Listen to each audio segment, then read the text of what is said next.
F1 testing is about to start in a few weeks' time. And one question you might hear when you talk about the new cars with your friends or read an article on a website is pull rod versus push rod. But what do they even do? What is the difference between the two? And why do teams use both systems on their cars? All of these questions are going to be answered in this video, starting with what do they even do? In order to be able to explain to you how a push or a pull rod works, I'll first have to show you how motorsport suspension is structured. If you look at a motorsport suspension, for example a front suspension from a Formula 1 car, you can see that it is made up out of three parts: an upper wishbone, a lower wishbone, and a push rod or a pull rod, with the upper and the lower wishbone being able to basically connect the wheels to the car. And in between these two wishbones is a rod that is not only connected to the wheel but also to the chassis of the car, where a torsion spring inside the chassis sits. This rod and the torsion spring allow the car to go over curbs or bumps while still being in a stable state. So it basically optimizes the connection of the wheels to the ground at all times. And as you know, when a wheel is better connected to the ground, it is able to transfer more of its force into the ground, which makes the car go faster. But what else apart from the connection of the wheels to the ground does this rod actually affect? As it turns out, quite a lot. Because, for example, a driver who has a car that is better connected to the ground at all times will not only drive safer, but will also be able to get closer to the limit. But also the cooling of the car is affected by these rods, because, as you might know, Formula 1 uses massive side pods with radiators inside them in order to cool the car down. And these rods are in the way of the cooling air that goes into these radiators. And also the aerodynamic concept of the car is affected by them, because the air that goes over the front wing is affected by the whole suspension, including these rods. In order to make it possible to get as much clean air as possible to the parts at the back of the car, you really have to think about what kind of system you want to use here. Because the front wing, apart from the underfloor, plays a massive role when it comes to creating downforce for an F1 car. Okay, so we've now seen a few things they affect, but what is actually the difference between the two systems?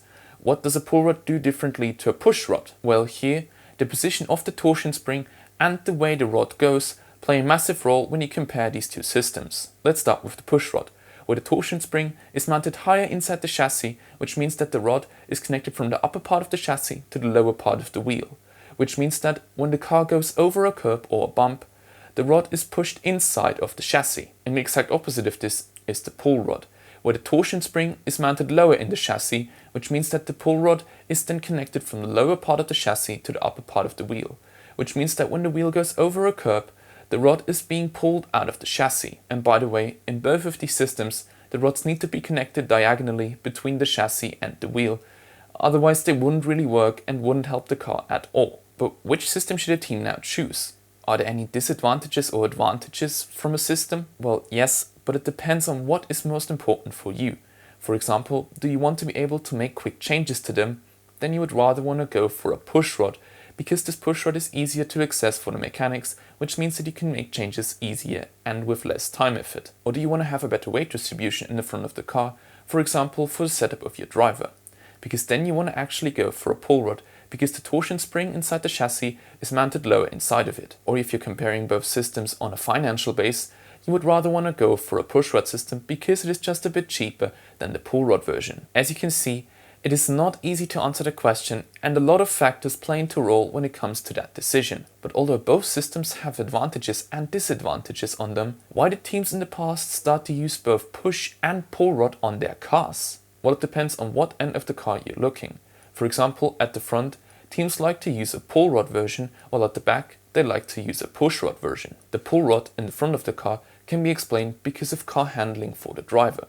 For example, a driver like Max Verstappen likes to have an aggressive front end which suits his driving style more, and thus he wants to have a better weight distribution in the front of the car. But at the back of the car, you actually want to go for a push rod version, because it offers you a better mechanical solution, especially when it comes to construction of the gearbox or underfloor regulations. And when you compare the suspension system from many teams over the seasons, you can see that some started to change either on the front or on the back. But as you can imagine, this is also affected by the types of cars we are using right now. Because if you look at different points in Formula 1 history, you can see that both push and pull rod systems were used in some era or another. For example, in the 1990s, with the high center of gravity of the new generation of cars, push rods were actually preferred over pull rods. But if you go forward a few years, in 2009, designers like Adrian Newey started to once again use pull rod systems on the back of the car because they wanted to have a lower center of gravity for the new diffuser. But only a few years later, in 2014, with the next big regulation change, push rods were now again preferred over pull rods. And with the current regulations, teams seem to actually prefer pull rods over push rods once again, but this might all change with the next regulation change in 2026. So as you can see, the choice of which system you actually want to use can play a massive role for an F1 team. But to come to a conclusion, it is actually an important question that you need to ask yourself as a team when you develop a car pretty much at the beginning, because it affects so many different areas of the car that you don't want to have a mix on your car that doesn't really work. And another important system on the car are the brakes. And Formula E has a system on their cars which doesn't use their classical rear brakes anymore. If you want to learn more about it, click on the video up here. Thank you for watching, feel free to subscribe, and as always, I'll see you next time.